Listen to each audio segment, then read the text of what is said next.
Hello there, I'm John Muir Laws, and this is the Nature Journal Workshop. And today I want to talk to you about the 3 languages that you can use on every Nature Journal page. And if you are not using all 3 of these languages, there's a big door that's about to open up because there's so much that you can do with the resources within each of these. So whenever I am making a nature journal page, I think about how can I, here we go, how can I use my words, pictures, and numbers, integrate those together on the same page. Each one of these is going to get me thinking in a slightly different way. The way that I think when I'm working with words is different than the way that I think when I'm working with pictures.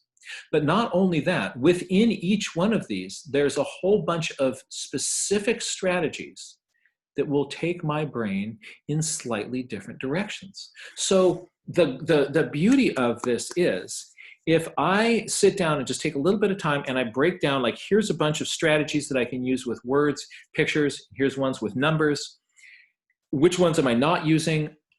You can go and pull some of those strategies.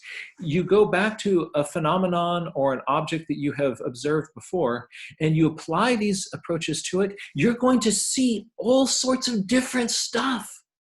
You're going to wonder about different sorts of things. It's going to be a completely different experience. And that makes it so much more fun. So what we want to do just to get started is just to think again about, why is it that we're doing this? Why are we all nature journaling? So if you are watching this video with friends, I'm going to ask everybody to pause the video and discuss, why are you doing this? What are the reasons to keep a nature journal? And let's try that right now. Just pause the video, and I'm going to still be here when you hit play again. So let's give that a try right now. Welcome back. All right, I'm going to put up a list of some possible reasons. This isn't the right answer, but it'll be interesting to see how what you put down on your list kind of compares with this. And here we go. So essentially, when you are keeping a nature journal, what you're trying to do is to get your brain to come out to play. You want to get this little wad of electric meat between your ears just to be firing and fired up about whatever is going on out there. And if that happens, whatever happens is good. The nature journal is a really powerful way to stimulate your brain and to make all of this start to happen. And so when you're journaling, your brain is going to be noticing things, paying greater attention that it'll notice things that otherwise it wouldn't notice. And the memories that you create are going to be much more vivid and rich and accurate through time. You're going to have this permanent log that will bring you back there. These anchors of the experience of journaling will prevent your memories from drifting as much. And it also helps you be curious. When you write a question down, it gives that question a lot more salience and invites your brain to kind of get into the questions more. And you're also going to train yourself to be a visual thinker. I think all of those are real cool reasons. While I was actually sitting here thinking, looking at my list, and there's one other thing that has got to be there. Maybe I should be on the top of my list. See if this one was on. You're really, really fun. And that itself is a good reason to do it. So if this is your goal, what it does is gives you permission to make lots and lots and lots and lots of journal pages. And an interesting thing happens if you do that. Then at the start I said it's not about making a pretty journal page. If your goal originally is, I want to make a pretty journal page, that goal will stop you and slow you down and prevent you from making a lot of journal pages. But if you make, your brain is going to, it's going to wrap itself around the idea of how do you draw, and you're going to become you're going to make, they come from just having made lots of journal pages, and then all of a sudden you are, those pretty ones are starting to happen. So let's take a look at the 3 languages that are going to make all this happen. We're going to look at words, we're going to look at pictures, we're going to look at numbers, and a bunch of strategies underneath each one of those. So for words,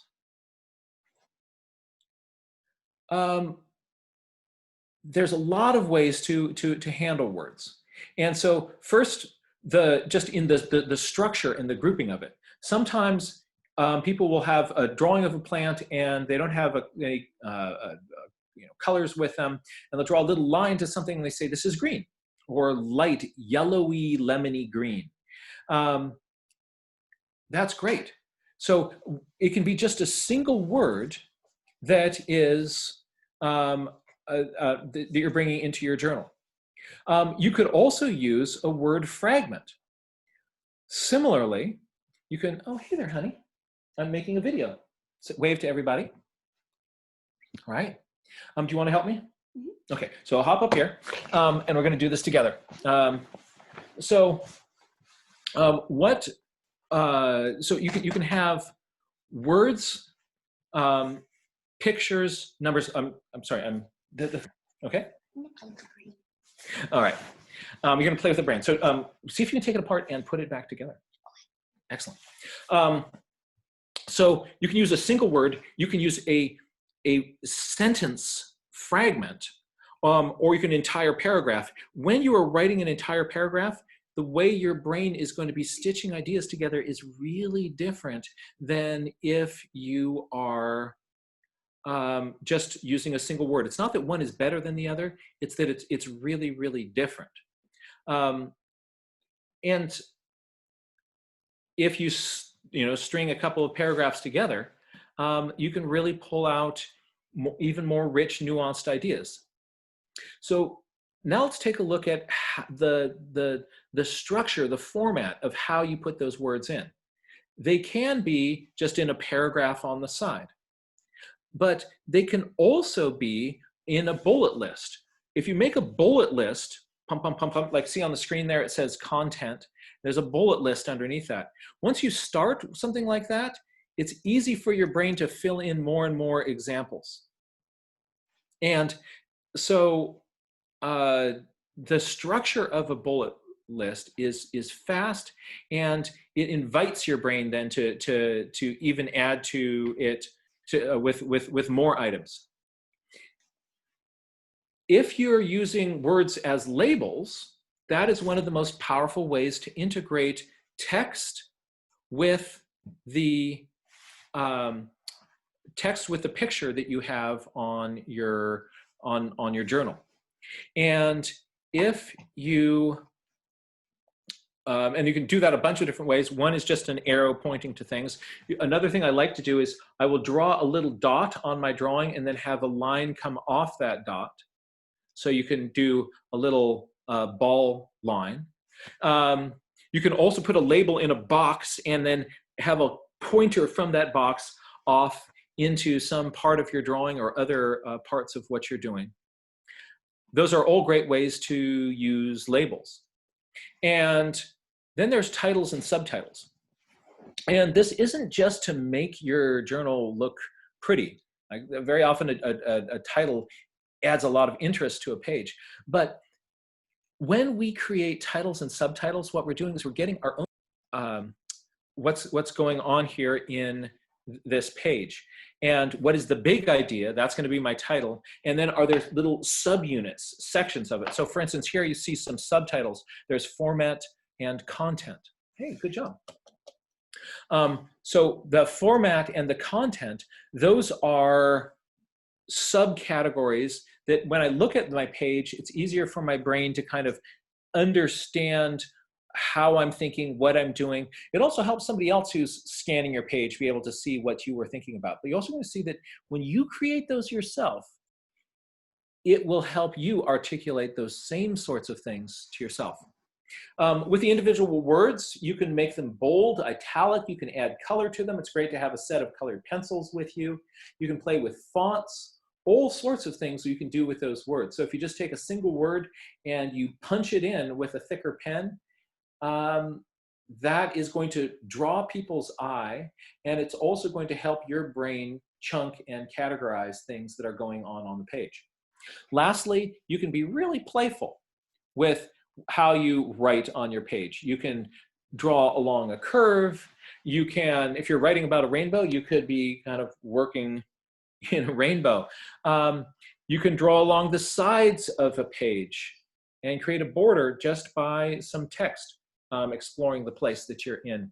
You can draw in a spiral. If you've got a drawing, let's say you've got a drawing of the skull here, your words can wrap around the side of whatever you've sketched. There are lots of really fun ways to play with those words.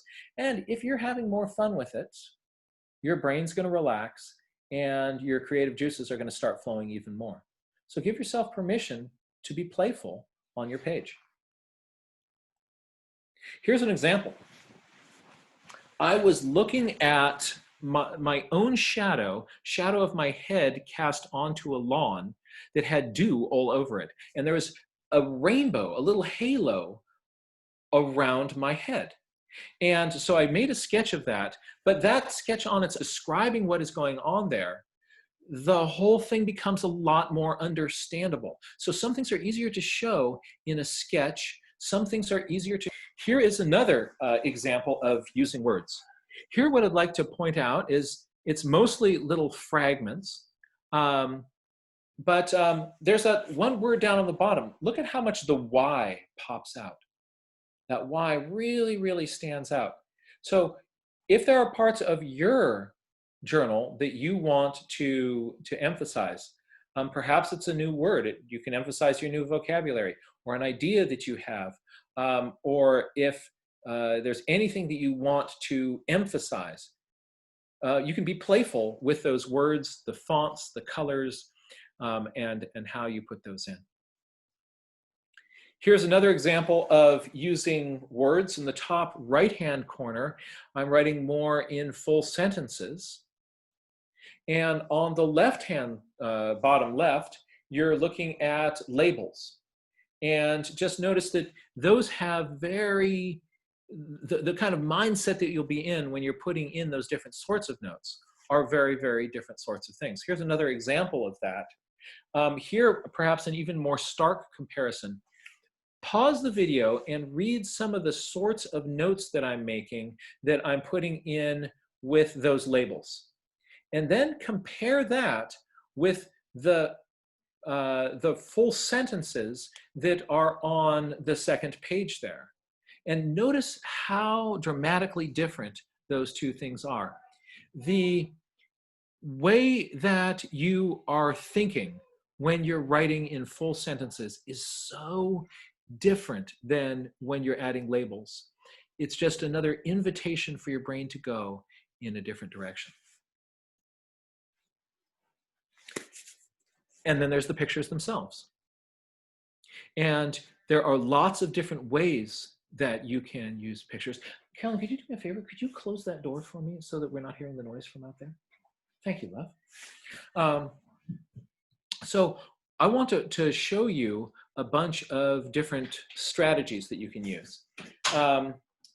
So some things, for instance, on this page, we've got a bunch of different kinds of arrows. Arrows are really useful for showing motion and action and connection and flow through things.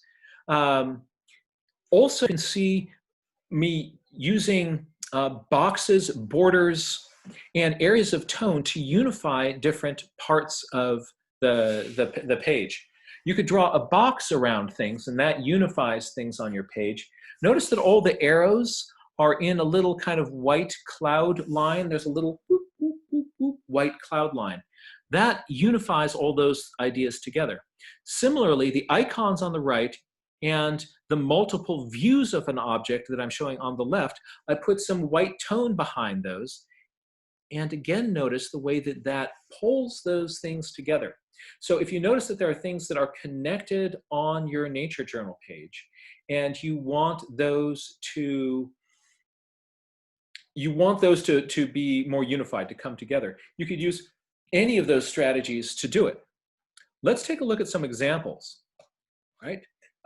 So here, I started with a drawing of this stinging nettle, and then I discovered that there were parts of it on the top left. There's a little inset there. That little inset is showing a part of the plant that was hard to show from this view. So it's allowing you to kind of get behind and sort of see that from a different angle. Then down at the bottom, there's an enlargement of the stem. Carolyn, do you remember when you drew the little mask on it? Yeah. Yep. So Carolyn helped me with this. She drew the mask on the stem there, and I really, really like it. So you've got those large hairs sticking out and the masked little bandit of a stinging nettle there. I touched the stinging nettle and started to get a rash on my wrist, and I recorded the changes in that through time, step 1, 2, and 3 there. Notice that green border box connecting those.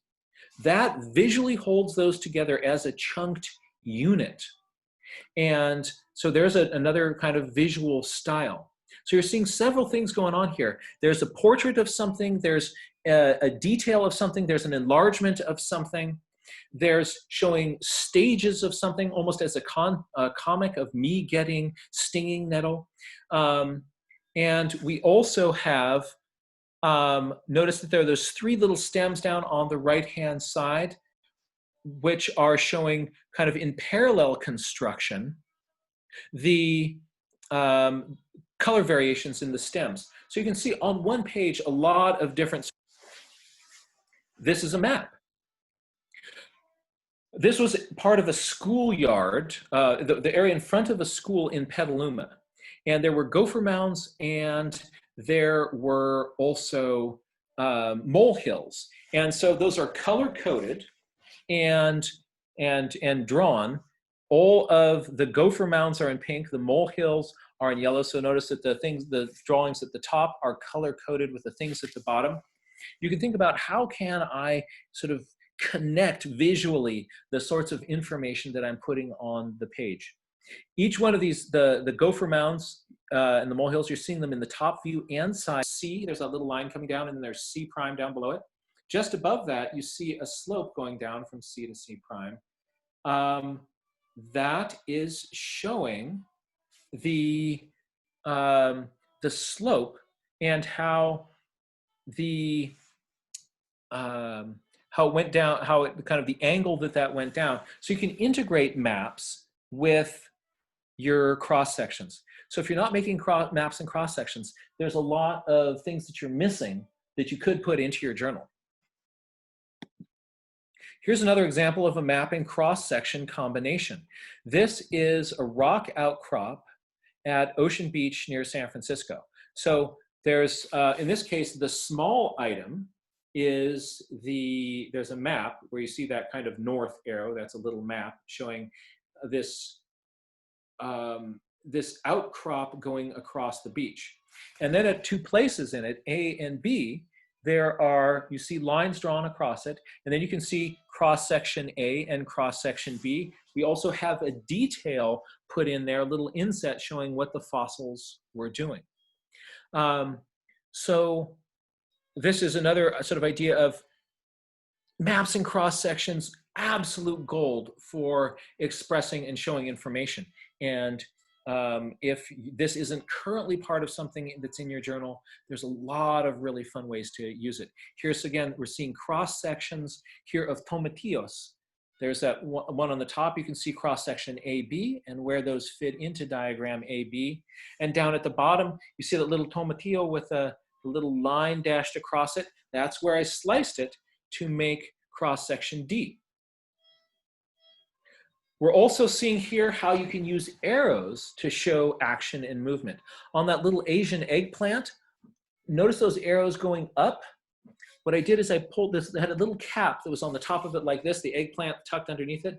I pulled those little pieces up, and underneath them, the skin of the eggplant, instead of being violet, but I drew it, and those arrows really help you see the action. Yeah. Here's another cross-section example. Here, I've got these ram's horns twisting, but the shape of the ram's horn is changing as it goes through space. How do I show that? I drew it and then realized that what I thought was so interesting about it didn't really come off. And so I made these little cross-section plates through it, where you can see A, B, and C, and then little 1D over on the side. So once cross-section is part of your vocabulary of things that you can do, you're going to find ways to use that mapping and a lot of these other things, using a detail, using a zoom in, using a zoom out, all over your journal. Another thing you can do is look at parts of things. I had a little wasp in a jar and it kept moving around. I couldn't keep track of that little thing, but I could draw part of it, and then part of it, and then part of it. And because it was moving around so much, I just got little bits and parts of this critter. But it ends up being a really useful collection of data about this beastie. If I had instead permission to take parts of things. I was looking at a Nature Journal Club page recently where somebody was drawing a horse, and here's a detail of the hoof, here's part of the head. Exactly the same strategy. If something's moving around for you too much and you can't keep track of everything, just pull off a little part, and then you can draw that. Lastly, let's talk a little bit about numbers, because this is the missing piece that many of us are missing. I've met a few people where in their strike zone, the numbers are really, really in there, and they love using those numbers. But a lot of us, I think primarily because of maybe how we were originally taught math, we got put off by it. And we think that math, it's going to, suck the beauty out of this, and it's just going to be cold. No, math it's just another language for describing the world. And it is as beautiful as the world that it describes. So if you're out in nature and you find something wonderful, start looking for the numbers that are waiting just behind those observations, and seeing how you can put those numbers into your journal. The easy way to start this is just to start counting things and timing things, measuring things. Bring a measuring tape with you. Start measuring things and writing down your measurements. And the more you do this, the better you're going to get at even estimating measurements. And because that's the next step, because when you can't count something exactly, you can estimate them. Here's a great handout like this. Go, that's 10, and then go 10, 20, 30, 40, 50, and 60. And you can kind of group count things, and you can get a much, much better count. You don't have to be exact, but when you are estimating, say it's an estimate, and or you can also put in error bars. It's approximately, you could say it's approximately 60 geese out there.